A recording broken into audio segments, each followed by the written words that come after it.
Bueno, y está con nosotros Gabriel Ventasgal, es analista político, es una persona que sabe mucho de Medio Oriente y es alguien que en este momento está en un territorio próximo a cumplir un año desde aquella incursión fatídica del grupo Hamás. Estamos hablando de Israel, de la guerra en Gaza, de eso vamos a hablar también con Gabriel, de la situación de los rehenes y por supuesto de un hecho que dejó, repito, una herida traumática, marcó un antes y un después y sin dudas cambió la percepción que los israelíes tenían sobre su propia seguridad.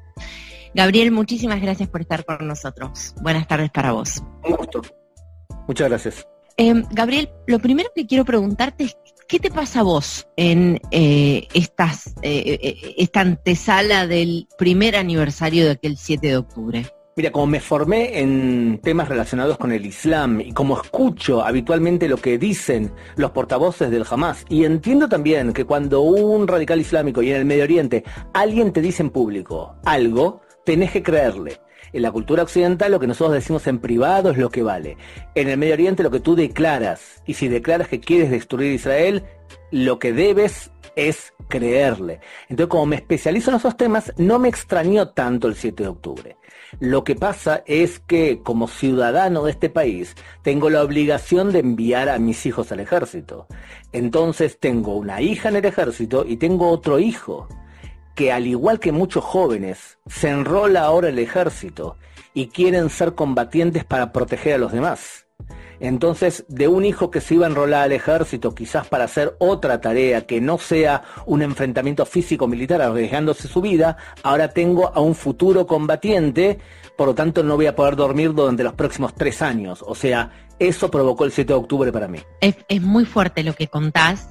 ¿Cuál es el nivel de convicción que hay en la sociedad israelí? Sé que hay ciertos sectores pidiendo un cese de las hostilidades en Gaza, pero ¿cuál es el nivel de convicción que hay en la sociedad israelí para que cuando uno mira las microhistorias como la tuya, haya un convencimiento de que esto es lo que hay que hacer?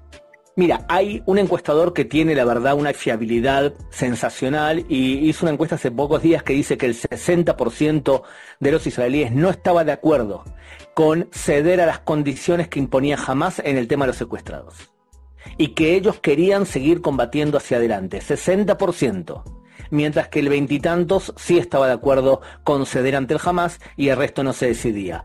Si esa cifra te puede indicar el nivel de convencimiento de la sociedad con que hay que continuar adelante y que se debe eliminar la amenaza militar de Hamás y probablemente de Hezbollah también, entonces yo creo que es bastante grande. Lo que sucede es que si nos centramos en las manifestaciones que vemos en Tel Aviv y en el arropamiento que estas manifestaciones han recibido de los medios de comunicación, podemos llegar a confundirnos.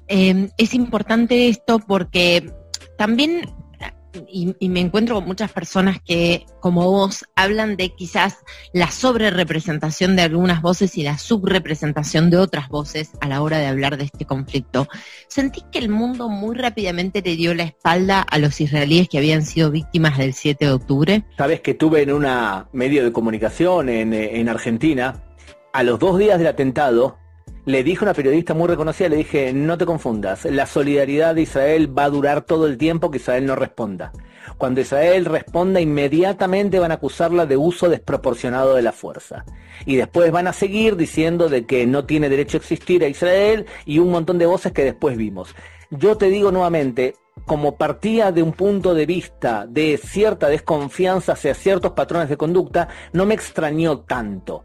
Lo que ocurre es que creo que no hay que confundirse también con esto, y es que lo que vemos con respecto a Israel no tiene que ver solamente con Israel, claro, tiene que ver con otras cosas también. A ver, si hay un fenómeno general, para darte un ejemplo, de un mundo dividido por la interseccionalidad, en donde hay buenos y malos totales. Todas las mujeres son buenas siempre, todos los grupos LGTB son buenos siempre, todos los pueblos indígenas son buenos siempre, todas las personas de color son buenos siempre, y todos los palestinos siempre son buenos. ¿Y quiénes son los malos? Los hombres blancos, los hombres, Israel, los ricos. Entonces la interseccionalidad te va a decir que hay que solidarizarse de forma incondicional con los palestinos, por más que los musulmanes persigan a los grupos LGTB. Y así tienes alianza contra natura como personas que sufren con yihadistas. Entonces, esto que te estoy diciendo ahora de la interseccionalidad no tiene que ver con Israel solamente, tiene que ver con un montón de cosas que son de la época. Entonces, creo que parte de la actitud de muchas personas que se oponen a Israel proviene de ahí. Y proviene también de mucha incultura y también proviene de mucho antisemitismo que en muchas partes de la sociedad todavía no se ha curado. Entonces, cuando tú escuchas, por ejemplo, a un líder argentino como Bodart, diciendo, el líder de la extrema izquierda en Argentina, diciendo las barbaridades que dice y llamando a la destrucción de Israel, esta persona o bien es un ignorante, que es probable, o bien es un enorme antisemita. Lo que pasa que esta persona habla como suele hablar toda la extrema izquierda. Y no creo que ese sea el patrón de conducta de todas las sociedades en Occidente. Bueno, es importante lo que marcas, porque también es cierto que después hay todo una serie de preguntas que se despiertan en torno a la operación de Israel en Gaza. ¿Cuál es tu mirada al respecto? Porque incluso el primer ministro Netanyahu ha recibido cuestionamientos por personas que apoyan y han apoyado abiertamente a Israel, como el propio Donald Trump, que le dijo que esto se ha extendido un poco más de la cuenta. ¿Cuál es tu mirada? Que creo que tiene razón, se ha extendido más de la cuenta. Lo que sucede es que es medio problemático porque tú cuando le preguntas a este tipo de personas, dime por favor una alternativa militar, y no te saben decir una respuesta, porque es una guerra que no ha existido, Caro, en la historia no ha existido una guerra así. O sea, querés buscar algo parecido, tienes que buscar en la guerra de Manila, en donde Japón tenía atrapado a 1.100.000 personas con un montón de rehenes bajo tierra norteamericanos y toda una serie de túneles, y eso fue en 1945. No hay una comparación parecida de una guerra en donde un grupo radical islámico utiliza a sus civiles como escudos humanos, tiene secuestrados a rehenes bajo tierra, en túneles, y ha hecho el atentado que ha hecho. Entonces es medio complicado porque para poder evitar que jamás vuelva a rearmarse y a reorganizarse y seguir gobernando la Franja de Gaza, tenés que ir túnel por túnel, casa por casa, y tenés que intentar salvar a los rehenes secuestrados. Ese tipo de guerra toma tiempo. Y también, paralelamente, cuando el país está en guerra, el primer ministro se puede quedar en el poder, porque prefieren que se quede en el poder y no que salga. O sea que coinciden los intereses.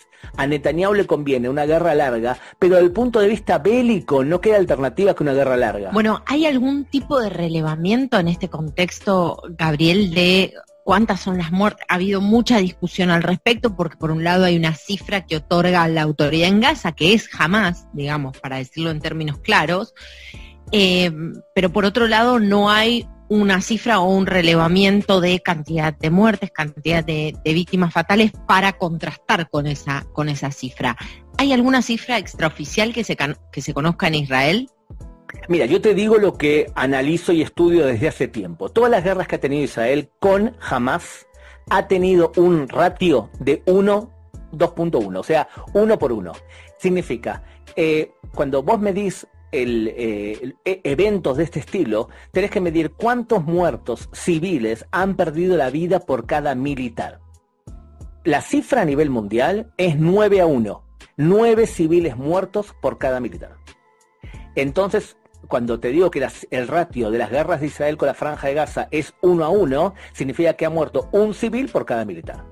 Netanyahu, en una entrevista en la ABC, ha dicho que el ratio es menor a 1-1. Y John Spencer de West Point ha dicho que él cree que está cerca del 1-1, un poquito menos.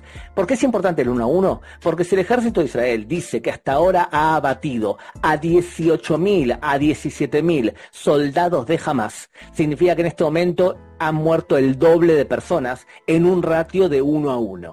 Lo que pasa que lo que va a ocurrir, Caro, es que no todos van a ser tan responsables de decir la cifra me lo está dando Hamás y yo como periodista estoy citando algo que me lo dijo un grupo yihadista.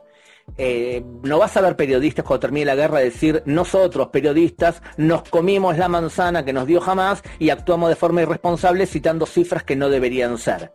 Yo creo, claro, que la cifra es 1-1 y debe estar, por lo que te acabo de decir ahora, por la experiencia de combates pasados. Cuando termine toda esta guerra van a surgir las cifras oficiales con nombres y apellidos. Entonces la pregunta que nos debemos hacer, y podemos escuchar esta entrevista, es si realmente el ratio fue 1-1. Tenemos a Gabriel Ventas Gal con nosotros, especialista en Medio Oriente. Te quiero preguntar, vuelvo al nivel micro de la guerra y por supuesto de la masacre del 7 de octubre en la psicología colectiva, si es que existe tal cosa. ¿Cambió tu percepción de lo que significaba vivir en Israel y de cuán seguros estaban en medio de, como suelen decir los israelíes, un vecindario complicado? ¿Sabés que sí? Sí, totalmente. O sea, cuando tú viniste aquí a cubrir el Medio Oriente, teníamos una sensación de, creo yo, un exceso de seguridad. Estábamos convencidos que jamás estaba amedrentado y que no se atrevería a hacer una acción bélica como la que hizo. Y jamás demostró que tenía mucho más paciencia y mucho más ímpetu y valentía de lo que los servicios de inteligencia de Israel creían. Y creo que fue un golpe de modestia importante para el Estado de Israel. Porque mientras que Israel pensaba todo eso, jamás planificaba un macroatentado. Pero también creo que hay otro tema relacionado con esto, y es que descubrimos con mayor virulencia en Israel que hay ciertos sectores de la población israelí que están dominados por una percepción de mundo muy similar y homogénea, que en términos argentinos se podría llamar como una casta. Y es una forma de pensar en donde muchos piensan igual y amigo trae amigo. Y estos sectores son la élite militar, la academia, o sea, las universidades, la inmensa mayoría de la prensa israelí y la justicia. Entonces son muy parecidos a la forma de pensar, y la élite militar pensaba que jamás estaba amedrentado, y también pensaba que se podía comprar radicalismo islámico permitiéndolo que entren dentro de Israel, porque ¿quién ataca a alguien que te da de comer? Y además la estrategia militar era que el ejército de Israel tenía que ser un ejército pequeño y tecnológico. Entonces toda la fuerza era la tecnología. Vino Hamás, se paró, rompió la valla de seguridad y penetró por 199 huecos con 6.000 personas, mientras que 1.000 disparaban desde el interior de la Franja de Gaza 4.300 cohetes, e hizo una acción mucho más primitiva y mucho más contundente. Entonces yo creo que es imprescindible hacer un examen de conciencia de nuestra dirigencia para poder poner también a gente que tome decisiones que piense en árabe, que piense en terminología islámica, y que cuando Hamás te dice que te quiere destruir, le crea, y que no confíe en exceso en tu poder militar, y que ponga en la frontera los soldados que se requieren para la seguridad del país. Bueno, es importante esto que marcás de el entendimiento del marco conceptual en el cual una organización como esta ataca, ¿no? Una organización que además tiene en su carta fundacional la eliminación, la destrucción del Estado de Israel. ¿Te ha sorprendido o, digamos, te ha generado algún tipo de decepción o de dolor la reacción que ha habido en algunos lugares de Occidente, llámese España, llámese incluso Estados Unidos, en Canadá también hemos visto manifestaciones? ¿Te sorprendiste con la reacción del mundo? A mí me sorprende la inconsistencia ideológica de algunos personajes políticos. Sí creo que parte de las quejas en contra de Israel tiene que tener que ver con un pensamiento en donde la extrema izquierda, los gobiernos de extrema izquierda, han tomado una postura buenista, solidarizándose con la parte débil sin plantearse quién es la parte agresora. O sea, quién fue el que hizo el atentado del 7 de octubre y quién provocó toda esta ola de violencia. Entonces, eso sí me sorprende. Me sorprende también, de alguna manera, que el nivel de antisemitismo en algunos lugares que no se haya curado después del Holocausto. Entonces, eso por supuesto que me sorprende. No me imaginaba que íbamos a ver con tanta virulencia personajes como Lula da Silva comparando al nazismo con el ejército de Israel. Quizás no me imaginaba que de Colombia iba a surgir un presidente como Petro que diga las cosas que iba a decir. ¿Sabes qué? Yo creo que para poder sobrevivir en el Medio Oriente tú tienes que ser potencia en 4 cosas. Lo primero es una potencia militar. Lo segundo, una potencia económica para también poder cubrir los gastos militares. Tiene que ser una potencia política y una potencia moral.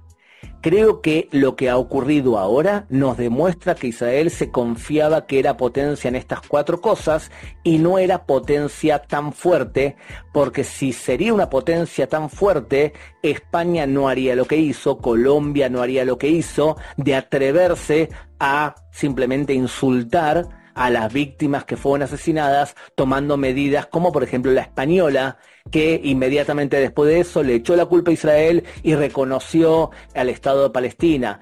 Ahora se calmaron un poco los españoles, pero es importante que, creo yo, cierta actitud del Ministerio de Relaciones Exteriores de Israel, que se ha burlado de Sánchez.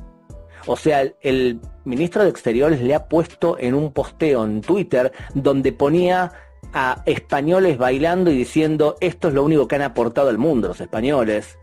Y que lo diga el ministro de Exteriores burlándose de España, ¿a ustedes les suena parecido? Porque el presidente de Argentina también tomó una retórica en contra de España, porque creo yo que Sánchez, por motivos de política interna, ha hecho una serie de declaraciones intentando buscar el arrope internacional a su debilidad interna y a su incapacidad para poder gobernar. Lo que pasa es que eso lo puede hacer siempre y cuando no pague un precio. Cuando el presidente de Argentina va con los tapones de punta o el ministro de Exterior de Israel hace lo mismo, entonces no le sale tan barato hacer algo así. Gabriel Ventas Gal está con nosotros desde Israel. Bueno, quiero preguntarte, no puedo dejar de hacerlo por la situación de los rehenes que siguen en cautiverio. ¿Son cuántos en este momento? Se habla de unas 97 personas que continuarían allí en Gaza. ¿Qué es lo que se sabe sobre ellos? ¿Y cuál es la posibilidad de un acuerdo para que se logre una nueva liberación de rehenes? Es complejo, pero vamos a explicarlo de la siguiente manera. Se calcula que son 101, de los cuales, creo yo, la mitad no está entre los vivos. ¿Está bien? 101 de los cuales no están entre los vivos, la mitad. Por ejemplo, personas como Shiri Vivas y los dos niños pelirrojos, Hamás ha declarado en noviembre que no están vivos, pero no tenemos ninguna prueba de eso. Y las condiciones las acabamos de ver cuando el portavoz del ejército entró a los túneles en donde fueron asesinados 6 personas hace pocos días. Entonces las condiciones son realmente infrahumanas, donde los liberados cuentan cómo no les daban comida y cómo les costaba respirar y cómo estaban dentro de túneles. Ahora bien, Hamás lo que dice es: nosotros no nos movemos de esta posición. Y la posición de Hamás es: queremos 4 cosas nosotros. Queremos que Israel pare de disparar. Queremos que Israel se retire totalmente de la Franja de Gaza. Queremos que Israel libere a todos los presos en cárceles israelíes palestinos. Y queremos que reconozcan que el gobierno de la Franja de Gaza es Hamás. Esas son las 4 condiciones y no se han movido demasiado de eso. Las familias de los rehenes y los secuestrados dicen cualquier cosa con tal de que vuelvan a casa. Y se entiende, Caro, si fueses tú un familiar de alguno de los secuestrados, probablemente también opinaría lo mismo, y yo también. Esta postura de incondicionalidad no es aceptada por la mayoría de los israelíes. La mayoría de los israelíes no quiere someterse a estas condiciones. Entonces, en el marco de lo que se habla, ¿de qué están hablando del cese de fuego? Bueno, si el cese de fuego es 6 semanas de cese de fuego, después del cese de fuego Israel puede volver a la guerra. Se liberan de los túneles de Hamás 20 a 30 rehenes que tiene el Hamás. E Israel libera alrededor de 1000 presos en cárceles israelíes. E Israel se retira de la frontera entre la Franja de Gaza y Egipto, que es por donde pasan las armas para volver a reorganizarse. Ese es el margen de maniobra que se está hablando ahora. Me preguntas a mí, a Gabriel, ¿qué opino? Si estoy de acuerdo con esto que te acabo de decir ahora, o sea, 6 semanas de cese de fuego, retirada israelí de la Franja de Gaza por ese momento, para recibir 20 o 30 secuestrados a cambio de 1000 palestinos, mi respuesta es sí, acepto. Bueno, Gabriel, te agradezco muchísimo, me quedaría mucho más hablando con vos, tenemos un programa ya pautado por delante, pero te comprometemos a volver a estar con nosotros aquí en Día de Tregua. Muchas gracias. Un placer, Caro, gracias a ti. Abrazo.